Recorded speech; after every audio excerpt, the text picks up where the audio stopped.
fix it up. Thanks.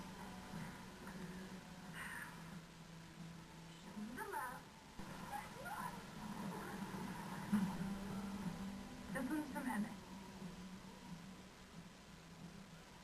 Already installed it in your truck.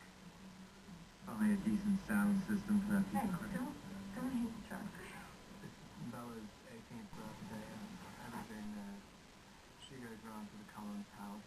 It's kind of all very, it's the ideal birthday party in the minds of everyone involved. Happy birthday, Bella. Open your present. There's a cake, too. Alex likes cake complete 50. Okay, don't even leave. And it's all beautifully decorated and everything, and everyone's very happy, and Edward's looking at her thinking she can become part of my family and my life, and maybe this can work out the way he wants it to. And of course, it kind of just inevitably falls to pieces. Open his room, Carla. Something frightening today. I'm looking at his tail.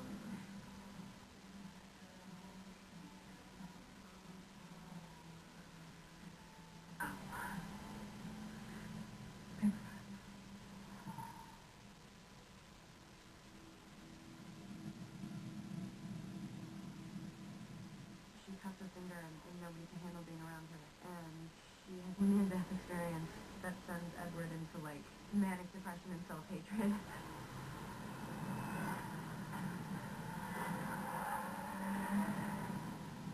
What happened with Jasper was nothing. Nothing compared to what could have happened. He saves her and saves her by breaking up with her, but really he's just making things more difficult than usual. How wrong I was. I belong with you. This is the last time you'll ever see me. Please promise me you won't do anything reckless. It's like a huge hole has been punched in my chest. When Edward leaves, he takes her plan for the future, and everything she wanted. And it's very difficult for her because she doesn't really recover. She starts too slowly, but she's always a little bit elsewhere because the love of her life and the future she wanted are gone. I know what he did to you. But Bella, I would never, ever do that. Edward decides to ditch his girl, and he runs away, and she goes to Jacob for help.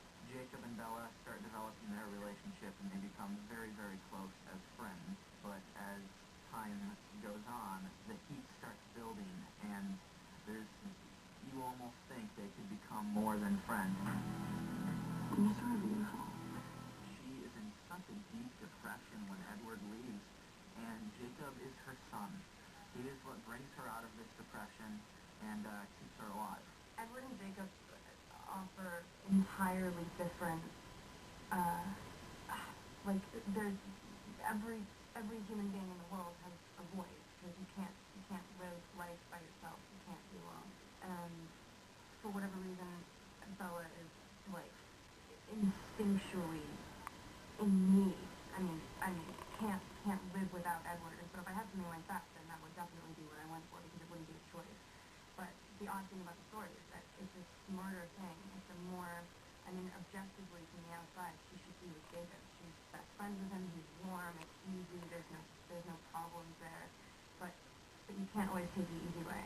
In really simple terms, Edward's much more of a warrior, not a warrior, but a worrier, and Jacob isn't.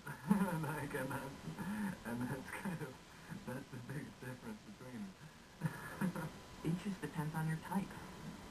Team Jacob, if you want a really friendly, if you believe in that friendship, and you guys are friends at first, and you develop this deep friendship, and then all of a sudden fall in love later on, then you should be Team Jacob. Come to the dark side. But if you believe in love at first sight and seeing that mysterious man in the corner, then alright, join Team Edward. There's only one way I know to see him. So, your adrenaline junkie now?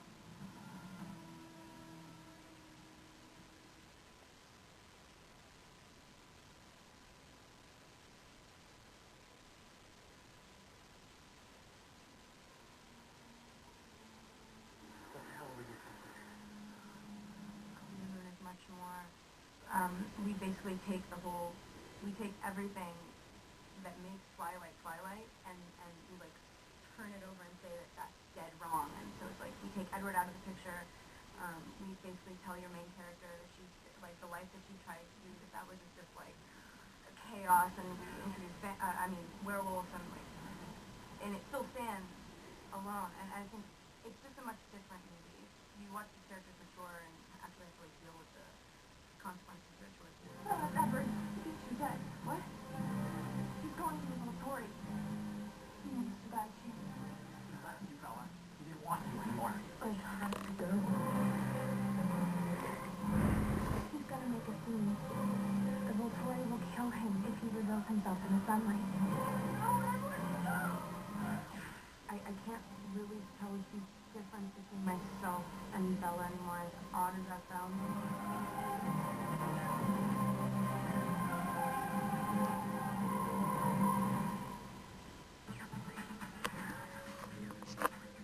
The Volturi are the closest thing my world has to war. They enforce the law. Vampires have laws. The Volturi is the oldest known coven of vampires in the Twilight universe. They kind of, I guess they become sort of vampire lords or sort of council. They dictate the rules, of how vampires need to behave in the world, and they enforce them as well. So they're much older and more powerful than any of the vampires anyone's seen in the rest of the series. The Volturi had to exist because, as I went ahead with the series, the covens were fairly omnipotent. I mean, they were the strongest, and there were a lot of them, and you didn't want it to be like Superman, where there's never a bad guy that's really matched for him. So I needed a really powerful bad guy. I pray Arrow be so dangerous and deadly. I suppose he seems like their leader, but he's just the one who speaks on behalf of them, I suppose. Arrow, Caius, and Marcus are in charge. They've got their minions, Janine kind of being the foremost. She has a very special power, which is pretty dangerous and deadly. We run into some problems with that. The one main rule that the Volturi keep is that no one can give away the existence of vampires. They're human. Who knows entirely too much about us? They could kill us all. The fact that Bella knows about the vampires because Edward has told her, then that creates a problem for the vampires, for the Volturi, because she has to be killed. A little bit of a fight does break out. He doesn't have the hope in hell of winning the fight. It's on much more of a grand scale than anything we did in Twilight. It looks cool. Here we go. Roll camera. 3, 2, 1, action.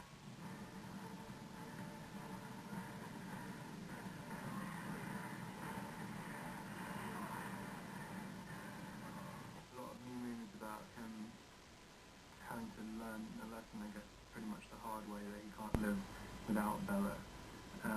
And in trying to do so, he ruins his own kind of meager existence and hers as well, which he never thought was going to happen.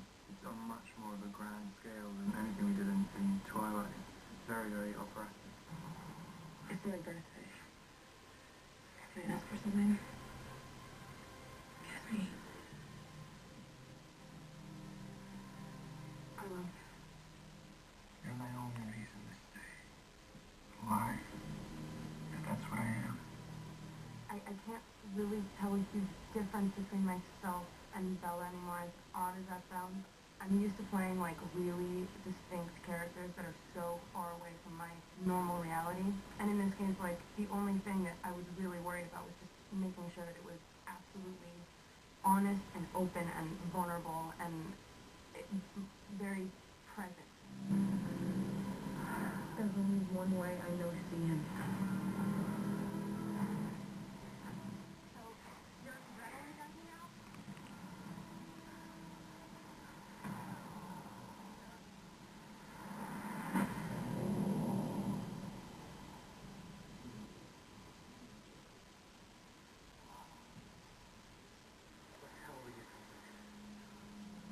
Kristen is extraordinary, but to get there, she requires of herself that every single bit of performance be just right, and so that kind of rigor that she exacts on herself is really emotionally draining, and it's heartbroken. That exacts a lot of her. And people sort of don't understand that necessarily. They think that you just sort of, go and play video games, and then you show up for work, and then you cry. But it's fake crying, and then you go home and have a good time. It's not, it's like that for some actors, but it's not like that for certain. It's like a huge hole has been punched through my chest. I wish that I could do that because I would be much more, I don't know, I'd get more sleep as an actor if I could go play video games and sing things. It's not that I was literally constantly like weighted down and depressed, manic depressive, crazy Bella all day, but it was hard to go back and forth. Like sometimes I had to do a scene with Jacob where I was alive and awake and with it, and then after lunch have to just like completely go back to the depths of hell, and that was difficult. And so I have to keep focused. Happy birthday, Bella. Open your present. There's a cake too. I was like, cake complete 50. And I don't even leave. Thanks. Oh, paper cut.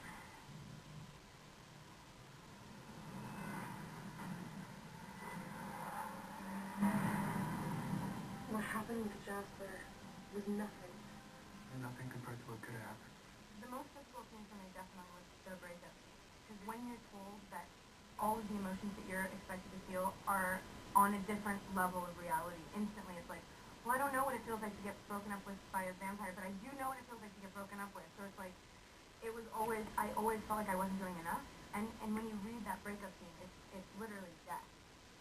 So I've never died. So I was always like, how do I, so yeah, it was difficult. I promise never to put you through anything like this ever again. This is the last time you'll ever see me. That's the hardest part about that scene, because like, you're just going to end up, every single person you're in is going to be saying, it's like, why don't you go to Jacob? Because like, this guy is a complete, I'm going to get whatever word I say sensitive. It's horrible. And that was the most difficult thing. It's kind of, and you only really have the tiniest moment at the end of the scene to kind of rectify and to really show what is happening. Yeah, I was always very nervous about it. How much could you lose when he left you here?